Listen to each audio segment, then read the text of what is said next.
I'm cold. Hello, ladies and gentlemen, and welcome to this. This is your weekly WWE SmackDown live review. I am your host, LK. I'm joined by my partner in crime, Rasslin, Rantin. Rasslin, how are you doing this evening? What's going on, guys? I'm just checking out the old KocoSports world here. Watching a little SmackDown tonight. LK has got the sniffles, so I guess Howard Dean snorting cocaine or something, but hopefully not. Hopefully this will be more entertaining than that debate I saw last night. I can say that. Dude, if I am sniffing cocaine, that might be a reason why I am enjoying SmackDown Live a lot more than I'm enjoying Raw recently, because this show, we always give a win-loss tie. So Instant Infantry, put in the comments, do you give the show a win-loss or tie? I give this show a win. What do you give it? The show's a win. Well, then again, I saw the majority of the show. I missed out on a couple segments because I had things to do. But everything I saw, and we'll get to them as we go on, there were at least 3 segments I thought were pretty damn good. And just in general, I even tweeted this out. SmackDown seems, the 2-hour format's just so much better. It seems like less of a chore to watch the show. And when it isn't a chore, it's much more enjoyable. I agree, because normally, like with Raw, you could have the best first hour in the world, but you're still like, oh my god, I still got 2.5 hours left. Like, I literally will still be too long. It's just too long. But we'll move on. We'll get on to this review. So we start off with my boy. If you build a sports entertainer from the ground up, you get Randy Orton. He comes out. Still want to know if you can buy his jacket in Euroshop. If so, someone put in the comments below. He gets a big pop. Of course, he does. He's Orton. He says Wyatt is scared and afraid of him. Wyatt then does his usual, claiming to be a god, and Orton's a mortal man, and basically shows his sand timer going down. Orton walks backstage pissed off. We then have a backstage interview of Ambrose hyping his World Championship match tonight on SmackDown Live. So in the first opening, before the first commercial break, you know, we got Randy Orton and Bray Wyatt feud going on throughout the show, and you also know you got a world title match main event without stupid screen captures on the screen saying WWE World Title AJ and Ambrose. I was happy I only saw one of them. I hate that on Raw. I hate people that it gave such great build because they showed so many screen captures of Randy Orton versus Bray Wyatt, etc., etc. No, they didn't need to do that. They did it by telling great stories. That's what I like about SmackDown. It's not fucking screen capture like Raw. How many times on Raw last night did you see a screen capture of the highlight reel with Kevin Owens? At least 6. Unbelievable. So what do you think? Did you even catch the opening segment? Yeah, I saw the opening segment. It was pretty entertaining. Again, it just seems like a more urgency on SmackDown. It's like we need to go. We need to get going. We're not going to dick around with a bunch of frivolous nonsense. Here's the show. Here's what's going to happen in the next 2 hours, and let's get into it. And again, like I said, I just think it's the format that just makes the show so much better. It's enjoyable. This was a great show. And then we went on to our first match. You had Slater and Rhino, American Alpha versus the Usos and the Ascension. The Usos are a team that I've said for the past few weeks now, no matter what happens, no matter how much they change, no matter if they go heel, babyface, tweener, fucking dead, oh shit, went a bit far, I still will not like them. I still will not like them. They came out here, new music, new attire. They look like thugs. I don't care still. Do you care? I don't. I do, because this is a thing that I said a while ago, is that the WWE, and this is probably an American thing, they never really, when you listen to the Usos talk, that's who they are. You know, they are straight up, you know, they straight up got that whole hip-hop culture going with them. And I never thought that colorful, even though it was traditional Samoan stuff, that colorful, ooh, you know, all that stuff and smiling and all that stuff, I never thought that was really them, because if you watch any, like the stuff with them and Naomi, some of the backstage stuff that they do, they talk like brothers on the corner. They talk more street than most of the brothers on Raw on WWE do, because we got Darren Young, New Day, what's his tight ass O'Neil. Tight ass O'Neil. I like that. Got all those brothers. They don't. I mean, because I don't speak with urban. I'm just old now, and it just kind of went away. But young brothers usually talk like that, and the Usos are that team, that's their personality. And anytime we notice throughout history in pro wrestling, if you can tap into somebody's who they really are as a person backstage and add that into the ring. So I'm interested in seeing where they're going with it. I like the new look. I like the new attitude. I think it fits them very well. Each their own. I still will never care. It would be like Zack Ryder. He could do anything, and I'm still like, it hurts seeing them on my TV. They're the only thing I don't like about SmackDown. And there was no Zack Ryder or Mojo Rawley sighting tonight on SmackDown. That's also another pipe to fucking pipe your horn to. Here's the question of the night. This is the real tough question of the night. Will the Ascension ever amount to anything? Honestly, like, do you think if they were repackaged, could they be brought, back to prominence like they were down in NXT? But do you think the Ascension will ever amount to anything? I think they have to. I think they have all the potential in the world. I just went back. I've started going back through all the NXT takeovers because I wanted. One of my top 10s is going to be the top five NXT takeovers of all time. So I'm watching all of them. I went back to the first couple of them, and they were really impressive the way they were packaged in NXT, even though they weren't great workers. But they were packaged well, they were presented well, as some of us say, as Dave would say, they hid their weaknesses well and enhanced their strengths. Ever since that whole squash with JBL about a year and a half ago when they came up to the main roster, just had them at nothing. And I think you're missing out on a monster tag team. I think they're going to – now I think in the future they're going to have a problem, even if they do get bumped up. You've got the Authors of Pain out of NXT who are legitimate monsters and are being booked well. So even if they do book the Ascension to beat the monsters they were in NXT, Authors of Pain are going to come in there and steal their thunder. So I don't know how much longer – I wouldn't be surprised if, if TNA still exists by that point. If Vince hasn't bought them by then, but if you don't see the Ascension winding up in TNA in 2 or 3 years, because I don't think there's room for them on the WWE right now. There's no place for that team. There isn't, and it's sad because, like you said, their stuff in NXT was great. And speaking of the topic of Impact, TNA has got Bound for Glory this Sunday. Well, we hope anyway. We'll obviously talk about that more on Friday when we do a preview. Because I'm going to wait till Friday to do the preview because I want to see if it's actually still happening. Because I don't want to waste a preview show. And I'm there thinking, like, if it does, defunct, if it does die, what will your thoughts be? Like, this could be a whole entire video itself.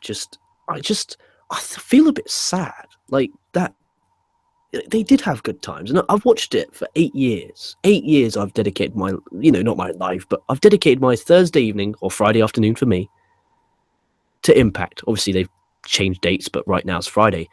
I couldn't imagine, like, what would I do waking up on a Friday afternoon and not watching Impact? To a lot of other people, because even though it's like, no one watches TNA, there's still 350 every week who watch Impact no matter what. What will they do? Will they have to find something else to watch? Maybe that's a good thing in disguise, but the product itself is better. And more importantly than the product being better, is they put so much fucking effort in there. So much effort these past few months, and I'll be devastated to see it just go to nothing. Like Matt Hardy rejuvenating his career, Jeff Hardy rejuvenating his career. Just so much greatness going on. You got Mike Bennett versus Moose, you got EC3 Lashley, you got Drew Galloway, Aaron Rex. Bound for Glory intrigues me, and I hope it actually airs and takes place. What are your thoughts on this stupid situation? Well, as most people know, I am not a big TNA fan. I mean, they've been around for 12 years. I have tried I could think 6 times in the last 12 years. I have tried hard to get into them. They've been a lot better the past couple months. The whole Brother Nero thing with Matt Hardy and all them is very interesting. I actually am one of the few people who actually likes the Grand Championship matches, that format. I think they don't utilize the rules. Then again, most pro wrestling doesn't utilize. We talk about tag team wrestling every week. They don't really use the rules in that match as much as they should. In those Grand Championship matches, I think there's a potential there. But me, honestly, if TNA left, it wouldn't impact me so much because I don't watch a lot of TNA.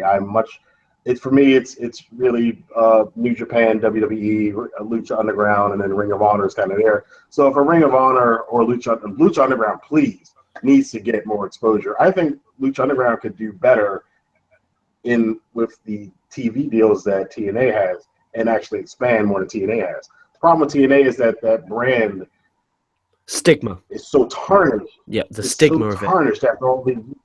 You have 12 years and then they've changed. I would say TNA is the most innovative of all the major companies, but because they changed stuff, they have all these innovative things. They came up with the X Division, they had the six-sided ring, all these great things, but they still, to this day, there's still part of me that, and this is me being old school, feels when I watch the show, it still feels like WCW Nitro Circa 2000. It still feels like it's a kind of a bootleg WWE, and that's just because of the way they still have not changed their format up enough to be as different from the WWE. And for an example of that, watch Lucha Underground. Lucha Underground has nothing.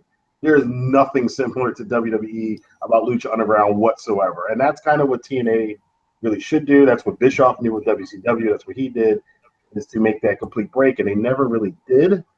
So I don't know. It sucks to see your pro wrestling go because that means guys out of work. But maybe it's time for Ring of Honor especially if Ring of Sinclair winds up buying them, for Ring of Honor or for Lucha Underground to take that spot of number 2 in North America. And what's even more interesting is that even if Billy Corgan does, buy the company, does get the shares, they're still in so much debt that someone else could buy the company for less than the debt itself. And the question that needs to be answered is, how the fuck have they got in this much debt? I didn't realize they were in debt. I only found out today. I was in shock. I didn't realize they were still in debt.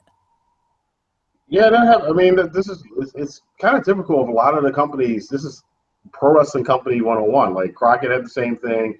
WCW had the same thing. World Class had the same. All these wrestling companies, the ones that we watched over the past couple of months, they all suffer from the same kind of stuff. You didn't think that they're selling out arenas, they're doing all this stuff, but they're in debt. They have so many expenses because they don't spend their money wisely.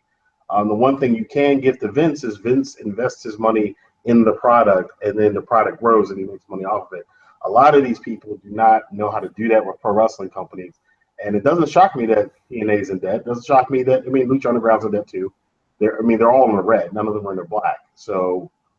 Ring of Honor's ran by a television company, so can we say Ring of Honor's not in the black? As Ring of Honor in itself, probably not. But they've changed. They've restructured. Last time I looked at them a couple of years ago, they restructured a lot of things. So they might be running in the black. But I know WWE really is the only pro wrestling company in North America that has consistently run at a profit margin and not at a loss. I think the last time they had a loss was like 96 or 97, they lost like $8 million or something like that around that time. And they've always made money. But most of these other companies don't make money every year. Sad, but it's just, I'm getting really bad feedback. Oh, dude. Yeah, that's you. Okay? It's not. Okay, that's better. That's cool. I don't have to hear myself anymore. Cool. So we have backstage. Cena gets interviewed. He talks about the main event and announces he'll be ringside. Again, like I said, they're not doing stupid screen captures. They're just they're telling the story with the wrestlers. I love that. They could have done a screen capture saying tonight's main event. They didn't. They had Cena. So you're promoting Cena, and you're also promoting the triple threat because you're like, okay, that's a freeway at No Mercy. Okay, and also you're promoting the main event, all in a 10-second clip. That did more than a stupid screen capture. I cannot stand screen captures. They're my new biggest pet peeve. Watch Monday Night Raw next week, everyone. Do a fucking tally of how many times you've seen a screen capture of what the main event is and how many promos or video packages or backstage interviews they do to build it up. And I guarantee you the screen capture wins triple the amount of times, maybe quadruple the amount of times. Yeah, I'm not pleased. I'm not pleased with the way they set up the shows. They've done it good in the past though, and you always think they're going to change towards the right direction. I remember what was the one time they were building up a number one contender match, and Triple H went in the back and talked to Cesaro and said it was Cesaro's time. I remember I was like, see, that's what you need to do. You need to build these little pieces to the main event match, and then they stopped doing it, and then they'll bring it back one time, and then they'll just go back to the same old. Just throw a graphic up there, and that'll make them happy. Yeah. Yes, I can't stand it. Enough's enough of these damn things. But anyway, back to the fucking 8-man tag, as we went off on about 18 different tangents there. That was a joke. Oh no, we already talked about the 8-man tag, didn't we? So backstage, Miz and Maurice. Miz wants his picture and gets his picture instead of the LeBron James. I'm guessing that's some heel heat in the Cleveland building they're in. That didn't, to me, that meant nothing. That just meant, oh, okay, I get it. He's being a dick. So we're in some kind of boiler room, and there's an arrow pointing to one direction. This is my boy. If you build a sports entertainer from the ground up, you get. And there's an arrow pointing to the right. Orton's like, okay, I'm not no fucking idiot. He tilts the arrow to point left. He walks out. Standing on the right was Eric Rowan. I like that. I generally like that a lot. Again, just making me like, okay, what's going on here? I want to find out what's the payoff for all of this. What's going to happen? Oh, he's looking for him. Oh, what's going on? You're not going to turn the channel over because you want to find out what happens. It's not like, oh, you got to wait till next week or the pay-per-view. It's tonight because he's looking for him backstage. You know, it feels like, holy shit, there's actual people backstage. It's not like everyone's just sat in their locker room. It's people are actually moving around, and you can picture in your brain like there was more backstage stuff tonight than there was in the ring. For a weekly episodic television show, I have no issue with that. I can understand, oh, well, there wasn't a lot of wrestling on here. We got 3 matches. They all served the purpose. They're all pretty much good. The main event was pretty damn good. But there was so much backstage stuff, and it feels like it's a television show. It feels like a TV show where they're building and promoting to the match at the pay-per-view. Yeah, the only thing that was missing out of that segment was, hello, Randy. Would you like to play a game?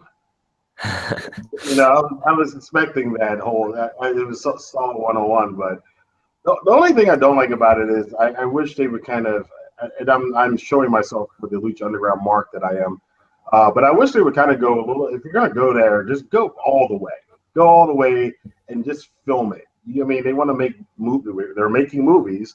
You want to make movies, go just film Randy Orton out in some dungeon somewhere, or where Bray Wyatt's encampment again. Go back out there, do it better than you did the New Day thing though, and just have this whole thing. Just make it a a big production kind of thing, I guess.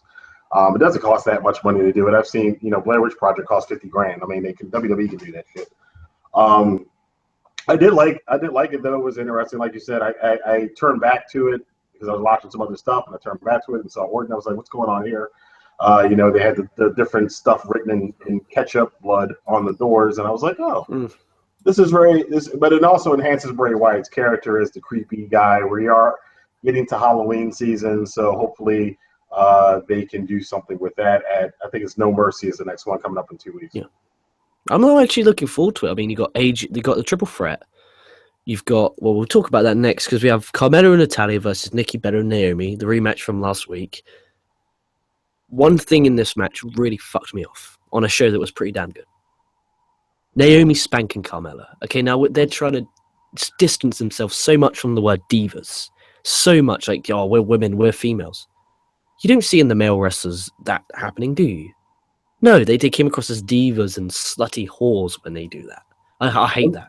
Wait a minute, bro. Wait a minute, bro. Let me tell you something, bro. I know there's one person that likes that, bro. He would say right here that he would like. I love this. So, all right, just for those of you who don't know, I went to my first and only pro wrestling convention here in Maryland the other day. Jim Cornette was there, so I bought.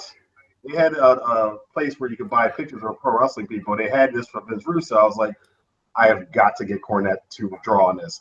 And this is what Jim Cornette drew on Vince Russo's picture. I have the only copy, and that is going in my office, and I will sell it on eBay in 20 years for $500. But yeah, I agree with you, man. That's like that took me out of it. Also, the spot where she had her in a corner and she wiggled her ass on top of her head and all that shit. I do get the glow reference. That's an old 80s reference to The Last Dragon with Naomi. But yeah, that part took me out of it. But the match itself, I will say Nikki Bella, and we've been shitting on her for years, she's actually gotten a lot better. She has gotten a lot better in the ring. She's actually performing moves. They don't look like badly performed moves. She looks like she's got some athleticism, some smoothness with them. I guess her and Cena have been training a lot together. And I like the thing with Carmella getting the roll up, getting a deep, solid roll up to win the match. It advances the storyline. So I definitely enjoyed it. Yeah, it did its job, and that's making me want to see Nikki Bella, in essence, kick the shit out of Carmella. And that's what I like about SmackDown is majority of it is the heels getting the upper hand, and that really is lost on Raw, especially on Raw. My God! So we have my boy Randy Orton. He's still in the back. He's looking at two doors. One says "I am God," the other says "Predator or Prey." He opens the "I am God" door. There's a whatever the fuck they called, a life-size poster, pretty much, of Randy Orton with whitened eyes. He then goes to do the other door. He slowly opens it, and the camera was really well shot so that you could see both Eric Rowan on the other side, but Randy Orton can't see him, so you're like, no, don't go in there, you're going to get beaten up, my boy. If you build a sports entertainer from the ground up, you get Randy Orton, don't go in there. So he doesn't go in there, he locks the door, and now Eric Rowan is stuck. So there was a little bit of comedy in there as well. Yep. Good stuff. I really like this. I really did like this. Yeah, that was a pretty good segment. Like I said, I enjoyed most of the Bray Wyatt stuff, Randy Orton stuff they did tonight. I would think it would have been a little bit creepier if they had somebody's eyes in the stand up that they had cut out, and they just had somebody's eyes going back and forth. That would have been kind of cool. We'll take it. We then have one of the best segments I've seen in WWE programming for a very, very long time. We have the Miz's homecoming celebration. So he has pyro, which for the first time in my life, I'm actually happy the Miz had pyro because he damn deserves it after his fucking phenomenal performances. There's a video package highlighting his career going back to fucking his MTV and his bullshit run in SmackDown. Good grief. Miz, I'm going to put it out there. He's one of my fave 5 current WWE wrestlers right now. Like, I'm shooting it right now. I believe that he is one of my fave 5 WWE wrestlers right now. Yeah, I agree with that. He is the only legitimate heel in WWE right now. He's a heel. He's supposed to be a heel. You're not cheering for him. He's not cool. You hate his guts, but he's also entertaining, but you hate his guts. He's the only one that's doing that right now. You tell me 4 months ago that The Miz would be in my favorite 5. Maybe my favorite 50, I might have said, okay, there's a possibility. But my favorite 5 in WWE right now, that's how much he's improved. And it's just the way he's been presented, the way they've written him. The draft so far has helped The Miz so much. Like, it really has helped because he's getting spotlight. And that's all the guy needs. The guy just needs to go out there and have time. Time and an opponent and a fucking pay-per-view match to promote. And he's fucking gold. He really is gold. So the Miz picks out Miz's parents, blah, blah, blah. And then he gets to Ziggler's parents. I don't know if they are actually their parents. Maybe, might be. I'm not really sure. It looked a bit weird. Ziggler's parents were kind of like, yeah. But they're on national TV. Who cares? So they go up to Ziggler's parents. And basically he calls him a loser. Oh, deep word. Ziggler then comes out. Miz hides behind Maurice because he's a heel and he's fucking amazing. Miz then cuts a promo saying he keeps losing. Why not just stop it? And says if he had Dolph Ziggler's career, he would be, quite frankly, embarrassed. That was good. And then Ziggler cuts a really emotional and passionate promo, which I really, really did like, and said, look, I want to beat you and I will beat you. And I'll put my fucking career on the line. Miz's eyeballs light up. He runs to the ring this time, not being scared. He says, I will do it. Title versus career. And if Ziggler loses, he can't go to Raw. He can't go to NXT. His WWE career is over. Absolutely sensational promo. Please, everyone watching this right now, if you did not watch SmackDown Live, which you should have, because it's the A show, but please go out of your way to watch this segment. It was the way it was done. It was like... It was perfect. Name me something bad about that segment. Please, someone tell me something bad about that segment. The delivery was great. The way it was written was great. The way it was produced was great. There was no botches. Everything was perfect. It was an emotional roller coaster. You felt bad for Ziggler. Then you're like, come on, Ziggler. Then you're like, no, don't do that. But then he does, and it's just absolutely fucking superb. Whoever writ that, give yourself 5 Barry Horowitz, because that was absolutely sensational. And I'm actually now fucking excited to see that match at No Mercy. Yeah, that's the same thing I came away with after watching that segment. I was like, I actually want to watch this match now. I want to see what happens. And I said this on Twitter. Me personally, even though I do a weekly review show, I am going to go out of my way not to read anything about Dolph Ziggler's contracts, whether or not his contract's coming up in 2 weeks. I don't want to know, because I think a lot of times we kind of do a disservice to some of these kind of matches. They built this up so good tonight. I don't want to do a disservice by finding out, oh, Ziggler re-signed his contract 2 weeks ago. I don't want to do that. I'm going to go into this not knowing whether or not he's leaving WWE or not. So the match will have that much more drama to it. You know what? Normally, you're right. Normally, I would, if it said, look, Ziggler's contract, I would see, okay, cool, what's going on here? But because that was so damn good, I'm going to give it to them to not look. They earned the right. They earned it because they went out there and they delivered one of the best promos and one of the best segments I've seen in a very, very long time. The last time I remember a segment being that great and getting me there was probably the Daniel Bryan retirement speech, which was back in February. Yeah, well, that was more of a work, though. I would probably go back to – this reminded me a lot of Sami Zayn and Neville, where it was a similar thing back in, I think it was 2014, when Zayn put up his career because he had kept losing against Neville for the NXT Championship. And at that time, we all knew Zayn wasn't going anywhere. But even with that, remember the emotion in that match at NXT Evolution was so through the roof, what they did with that. So I'm expecting something similar here. It just seems, because we all know that Ziggler and The Miz are friends in real life. They're Cleveland boys. It seems like both of them have just decided to say, hey, we haven't, we're mid-card guys on SmackDown. We're going to go 110% and try to do something with this opportunity that they have. And both of them have cut killer promos. Their ring work has been better. That match they had at the last pay-per-view was way better than it had any right being. So I'm looking forward to the same here. And this is what we need to have happen. We need guys to get in there and go, look, we're going to go and do the best we can.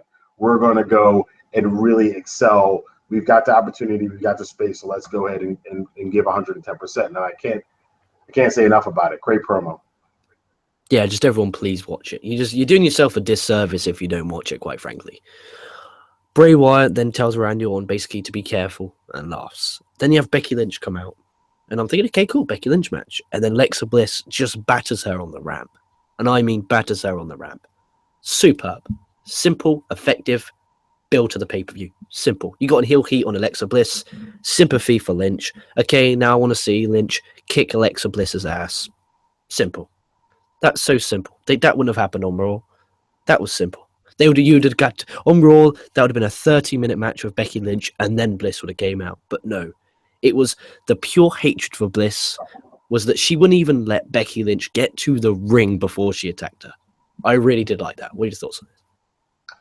I like the premise, but I think there's two things in this that I probably, and I hate fantasy booking, but I probably would have done differently. I think that the reaction of the crowd was very low. I still think a lot of them aren't familiar with who Alexa Bliss is. So I think they might have added her doing a quick promo just to kind of reinforce, because a lot of these people don't watch every week. And Alexa Bliss is very new on the main roster, very new for a lot of the main roster WWE fans. So kind of reinforce who she is. I also, and this is just a nitpick with me in general with some wrestling stuff today. If you got somebody kicking somebody's ass, send the referees out there, the security guys out there to break it up. Just don't have somebody outside of the ring beating the shit out of somebody and nobody cares. You're beating up our champion, but we're not going to send any security out. We don't really care about our champion. That's a little nitpick for believability purposes, but otherwise, yeah, it's better for them instead of them having the whole match and it being a long 15-minute thing. It's have her attack, or I just would have had Bliss get on the microphone. Again, just for familiarity for fans who don't know who she is yet. I guess there is a little bit inconsistency as well, because a lot of these times we are getting them coming in and the refs separating. So it's a bit inconsistent if, hey, the refs are running in there, but they're not running in there. Like, what the fuck's going on? So it just makes a bit of consistency as well. Yeah. What I don't like, okay, this is what... Dude, Kurt Hawkins' fact promos again. He says he's announcing next week's... Dude, I swear to God, he was meant to be coming. Funny. He was meant to be coming, like, a month ago. Maybe even 2 months ago. What's going on? Like, for crying out loud, what's going on? Like, it's getting to the point now I'm like, I don't actually care. Like it's Kurt Hawkins. Like, he's a good hand. Like, he does nothing wrong in the ring. He's just average. I don't care. Like, what are we going to do? Are we going to get a Zack Ryder versus Kurt Hawkins feud? Oh, okay. If they do that, I swear to God, fuck it. Why don't we just make the Hype Bros, Andy Usos versus Kurt Hawkins and the Ascension in a 6-man tag to just put me out of my damn misery?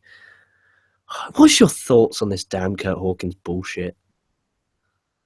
I'm a little miffed because he's kind of taken Tyson Kidd's, gimmick, who they've re-signed to a contract, so I'm not sure what's going on with that. Nobody's even talked about Tyson Kidd since he's been injured for a while now, but that bothered me a little bit, and because he's not going to do it as well as Tyson did, so that's kind of the thing. And Kurt Hawkins, I'll give him I'll see where they're going to go with it. So far, SmackDown has earned that for me, that I'll give them a couple weeks to see what they do with the character and then see if I like it or not. So right now, it's like meh. I don't need to see a shot of your crotch, by the way, Kurt Hawkins. But that was disgusting. But that was really weird. He did a shot that he's had his crotch open, and then the next shot was him looking between his crotch and giving his truth thing. I don't really know what he's supposed to be, but like I said, get at me in a month and we'll see whether or not I like this thing or not. I'll just give it a meh for right now. Bray Wyatt then basically says he's disappointed in Randy Orton and basically hoped for better and just screams, "Where is he?" Orton then comes up behind wearing Eric Rowan's sheep mask. Orton then beats on Wyatt until Wyatt runs away. Orton then puts the mask on, sits on the chair, rocks as he sings He's Got the Whole World in His Hands as his voice gets lower and deeper and scarier. Just whole worlds of awesomeness. Again, great, well produced. What I didn't like, and I loved this, believe me, I loved it. I hated it when the camera showed the top part. It was an all black room. And then when they were zooming out, you could see that it was actually just a actual black curtain. That really hurt my, believing in the story. I don't know if they shot that live or not, but I just wish they went back and edited that because that hurt it a lot for me, believability-wise. Yeah, again, like I said, they should just go full on with those things and just do sets and just stop. I mean, you make $630 million a year. You can afford $50,000 for a proper set. I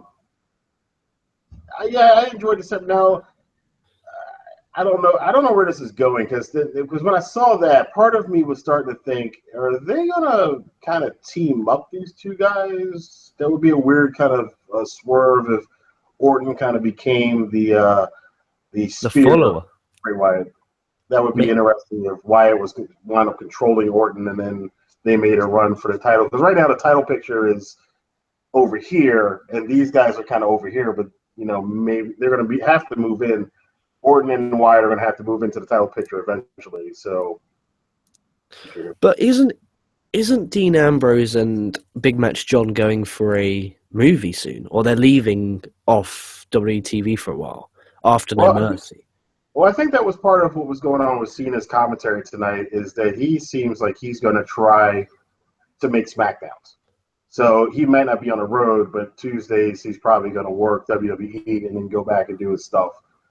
There, Dean Ambrose, he's probably going to, he might tap out for a couple weeks, but I don't think he's going to be gone for that long. I think that, I think Cena has to do that because he will look like a massive hypocrite after that whole feud. Yeah, on The Rock. All that time, he looked like a worse hypocrite than CM Punk does for stealing main event spots in the UFC as a part-timer. That's actually great. I never thought of that. I never thought of that before. That was absolutely brilliant. Yeah, it's anyway. We'll get into that some other time, but yeah, I think that I like the way that they're doing that, and I think if they can work that out, where Cena's going to be on, because believe it or not, I actually don't mind seeing him on the show now. If he's on Tuesdays, that's fine, and then the rest of the week he's filming his TV shows and movies and whatever else is fine. Okay, so because the original thing that I was going to say was what's left after. So we'll say AJ retains at No Mercy. You got to have a babyface for AJ to challenge. We know Orton has said in interviews he wants to face AJ at the next pay-per-view for SmackDown. I think that'll be Survivor Series. Orton, AJ Styles for the belt. But with that being said, that means Orton will have to go over Bray Wyatt. And can Bray Wyatt afford another loss? Like, as great as his character is right now, and as great as he's cutting promos, cryptical, etc., can he actually afford another loss? Depends on how they do it. If, like I just said, I don't know if this is an idea because I haven't given that much thought about the storyline aspects of it, although I think it'd be cool. If Bray Wyatt loses the match to Randy Orton, and it's kind of more of bringing out the darkness in Randy Orton, bringing the voices in Orton's head out, then has he really lost if he's gained Orton as his prize Wyatt follower? So if he does get Orton over to his side, he might lose the match. He might get beat up. He might convince Randy to go really brutal with him and turn Randy over, but it wouldn't be a loss. That's the way to save both of those characters, because both of them need to win, because Orton, remember last time we saw Randy Orton, he was on an actual match, he got obliterated by Brock Lesnar. So they both kind of need to win. Definitely. And then we'll just see how they do that. Main event time. Big match. John was on commentary. AJ Styles defending the world title against Dean Ambrose. I like how we actually have a world title match. I liked how, like I touched on earlier, how they built it up all the way through the evening. Ambrose selling in this one really offended me.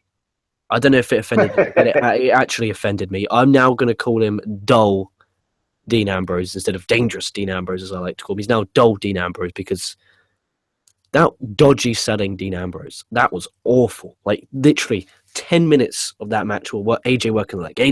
I'm thinking, okay, cool, we're going to get a good story here. And then Ambrose like, I don't need to sell. And then just didn't bother selling it. And I was like, what was the point?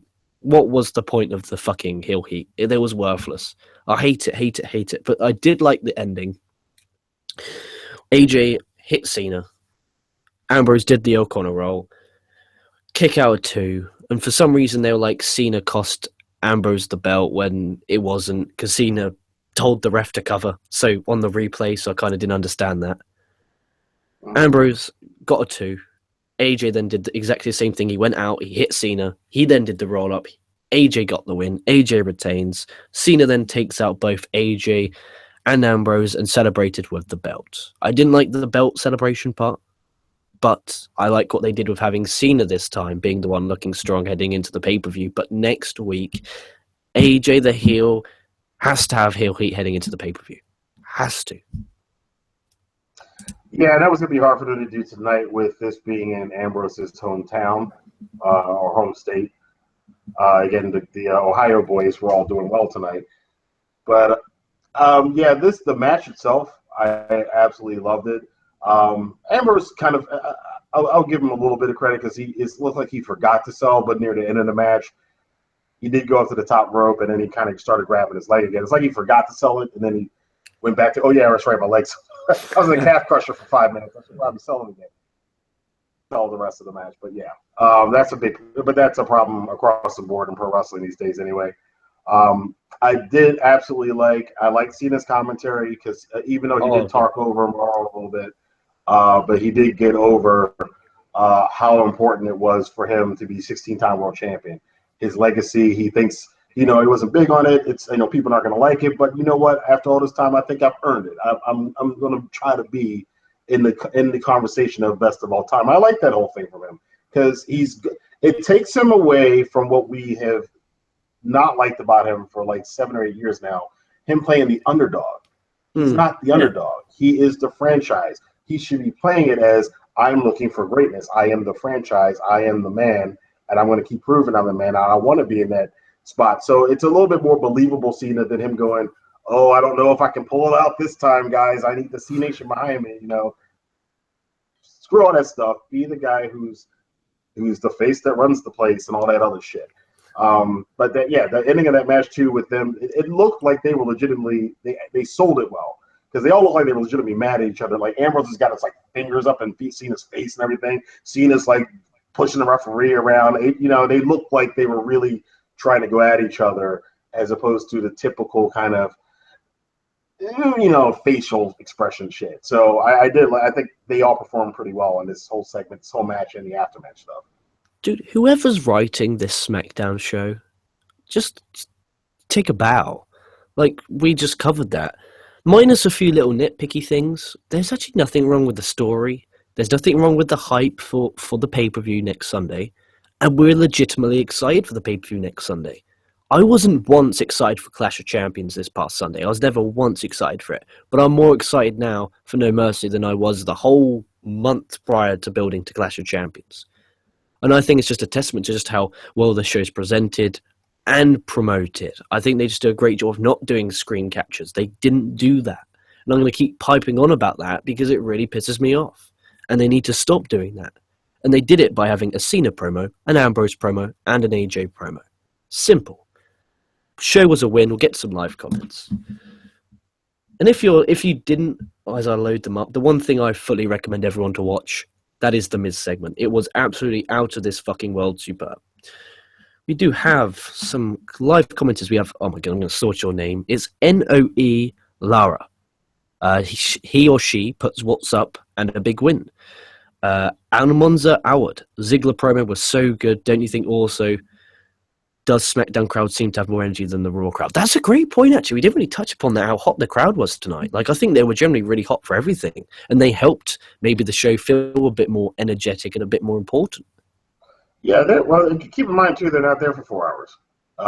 They're not.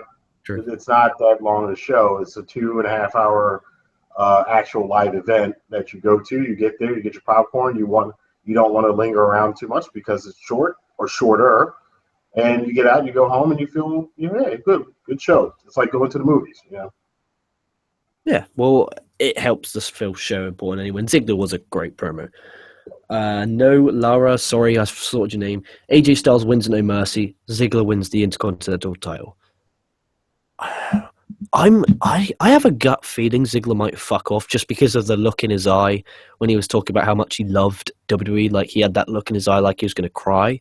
Like, maybe that was just because he was being so emotional and passionate in his promo, but it looked like he was a bit teary-eyed. But maybe that's the part of the story. Again, they've got me. They've got me questioning, will Ziggler lose? That's where they got me. Fucking, that was just a point to my case. Fucking superb Ziggler. We bashed on Ziggler for a while about, his stupid shouting promos, but that was bloody magnificent. Right. Noah Lara puts SmackDown is 2 hours and the writers on SmackDown know what they are doing better than Raw. Yeah, it doesn't. Whoever's writing SmackDown is just. Wait, I know Vince is the one who, gives it the thumbs up. But the writing on Raw is just so bad compared to this SmackDown. Like, whoever is on head of Raw, fire his ass. Awful. We have Gary North. SmackDown is so much better than Raw. The Wayne Foster podcast puts Raw got a 1.75 rating. Yeah, that was poor. I mean, I did a little bit of homework. When I mean homework, I mean someone else did the homework and I just saw it on a website.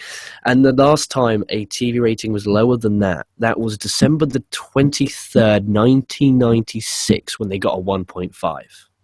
That's the last time ratings were that bad. But it was a 1.75. More importantly, the viewership. They got 2.4 million viewers. I fucking hope SmackDown beats them this week. I fucking hope that they beat them. And they go on WWE.com and they brag about it. Say SmackDown Live beat Raw, SmackDown Live beat Raw. Then the fucking people who watch WWE, just the casual fans, think SmackDown beat Raw? What? Is SmackDown any good? I'll give SmackDown a watch next week then. And then boom. Yeah, well, they're benefiting, or I should say not benefiting. Raw is from the fact that last week is the first week of Monday Night Football. So you're losing ratings there. And then last night, of course, was the, Hillary and Trump's debate, which, they drew like 86 million people. So, it's something people were looking forward to the entire year. So I didn't think they were going to. That's why the show, from what I saw in the clips, because I didn't watch Raw last night, I was watching the debate. What I saw in the clips from it looks like they really didn't even try that hard last night. So I'm not surprised. No, the main event was a fucking throwaway tag. Awful, awful fucking throwaway tag. See if we have any more live comments. We have, why does Raw not care about ratings? You would think USA Network would strip Raw of 1 hour to make it 2 hours. That's a good point. I mean, no, because are the USA still making a lot more money? Because I'm English, so I don't actually know what the actual TV viewership is for the USA Network. Is Raw really high up on the USA Network when it comes to the viewership? Is it better than all the other shows on the USA Network? I don't think they're worried so much about the viewership. It's probably the advertising. Because I think they can. Although there was some reports I read recently and about USA being unhappy, and I think it's about almost time for them to renegotiate the TV deals. I'm not 100% sure on that. I got to look it up this week. But I've seen that around a couple places. But it's more about the fact that Raw can sell huge commercial spots for that show for those 3 hours. So USA is going to make money off of that. The viewership is important to validating them charging that much for advertising on Raw. But if the ratings keep going down, obviously, due to math, that means they're not going to be able to charge as much to run advertising, which means WWE loses money and USA loses money. So there's that coming in the future. But they're still on that old deal, as far as I know. It might be coming up soon, though.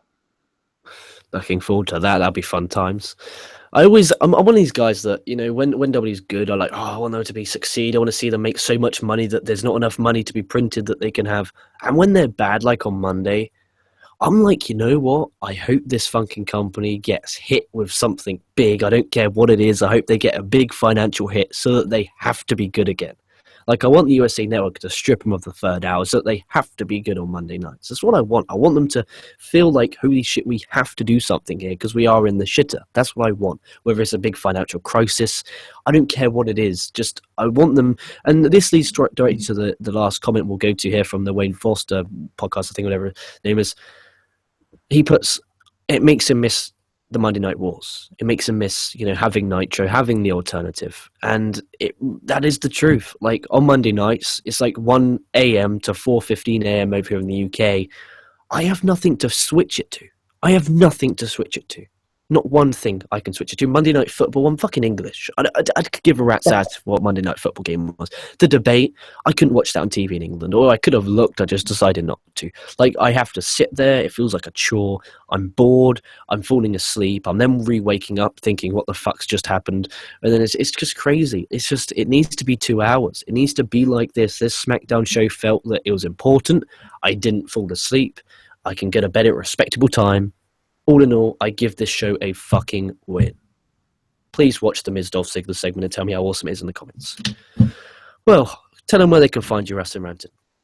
Well, you can see me on the YouTubes here, or my channel, Rasslin Rantin, also on Twitter at Rasslin, Rasslin, Rantin with 2 R's. We are, like I said, trying to compile a top 10 list or top 5 list of the top 5 NXT takeovers. We'll have that coming out pretty soon. I have been getting a lot of feedback, though, from people on the retrospective series for the AWA Clash. So people have been asking me to do WrestleMania 3 that is coming up soon. So stay tuned for that. And the only other thing is we're going to be doing Wrestling Review. I think I'm going to try to move it to Fridays now instead of Sundays because of the pay-per-views. And we'll be doing a lot more of that coming up in the next couple of weeks. So definitely check me out on Facebook, and also go to our Facebook page, which is facebook.com/Rasslin, Rasslin, and check out the glorious videos that we made the past week. They were funny. I did watch them. But the basketball one, I thought that was really funny. Yeah, they're basically a bunch of video memes of different people being glorious to Bobby Roode's glorious domination theme. They're actually pretty funny. So check them out there. And I guess I'll see you guys in a little bit. I think we're not doing a retro this Thursday. I think we're doing it next Thursday. Is that right? Yeah, that's what I thought it was. I don't know if that's what it was, because I remember you said you definitely can't do it this week. Yeah. So next Thursday I'll be back on here with LK. We'll be doing what are we doing? We'll be doing Thanksgiving night '87. Yeah, because we were doing Survivor Series compared to Starrcade, wasn't it, of '87? I think. Right. Yeah, well, we got that to look forward to. I'll be back tomorrow with your weekly NXT review with I think Booms is back this week. For an NXT review. I got to catch up with him. Sammy will be probably back for NXT review as well. So we got the 3-man band back. Thursday's Lucha Underground review. Friday will be Impact review. So just stick around. Also, you got ROH All-Star Extravaganza Friday, and then Sunday you got Bound for Glory. So just stick around, hit the subscribe button, hit the like button, drop a comment on what you thought of this week's edition of Thursday Night SmackDown. SmackDown Live. Great show overall. give it a win. But from myself, from Rasslin Rantin, make sure you all stay safe, make sure you all stay well, and we'll be catching your asses down the line.